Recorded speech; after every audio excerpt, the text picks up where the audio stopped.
we have to make sure that our kids, you know, we have to protect them. And to me, I think the school boards, that's part of their responsibility. Well, that's the major responsibility, is protecting our children and keeping them not necessarily guarded away from things that happen, but how you put it, the ignorance. We have to keep them educated and keep them going. So, and just real quickly and with that in mind, they want to do ethnic studies. Yes. in schools nowadays. And me personally, so this is what I've heard, and please correct me. The idea of making it an elective, I don't agree with.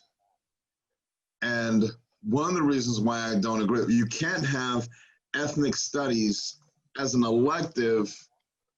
I think it needs to be taught as integrated with history. And it just makes sure that if we're going to teach history, we teach the whole picture of history. Exactly.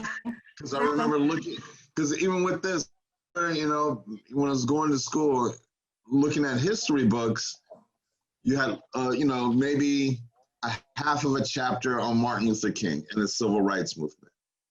And that was one of the biggest things to ever happen to this world. You know, but people don't even understand that because it's not taught enough. Right. And I remember in my senior year, and you know, things have changed so much, but my senior year, in order to graduate, we had to take a government class. Mm-hmm.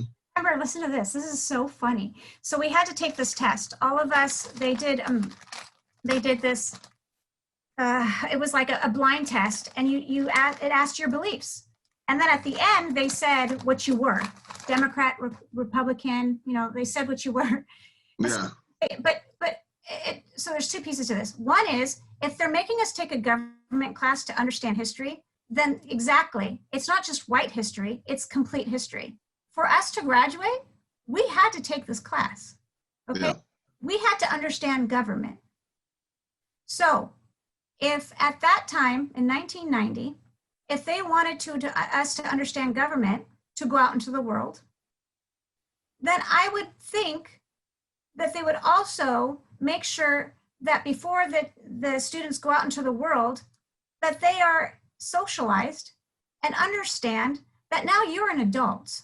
So now that you take a step out there and your actions were protected before because you were a minor, now your actions are as an adult. So common courtesy and respect for one is now is your responsibility. It was always your responsibility, but now there's nobody to hide behind. So you better understand that you are now a citizen and that there is a social responsibility to be a citizen. And if you want to have rights, then with the rights, because we all have children that are like, I'm 18, I can stay up now. Okay. With the responsibilities, and this is huge, you know, a really good friend of mine him and his wife are retired police officers. They said to me all the time, with my son, he wants more freedom. Well, more freedom means more responsibility. More responsibility, yeah. So now that you're an 18-year-old, or now that you're out in the world, that's social responsibility. And that's what we need to make sure as a board, that we are putting these students out into the world that are going to be responsible, accountable, understand boundaries, respect boundaries, and are going out into the world. We're producing them. We're responsible for them.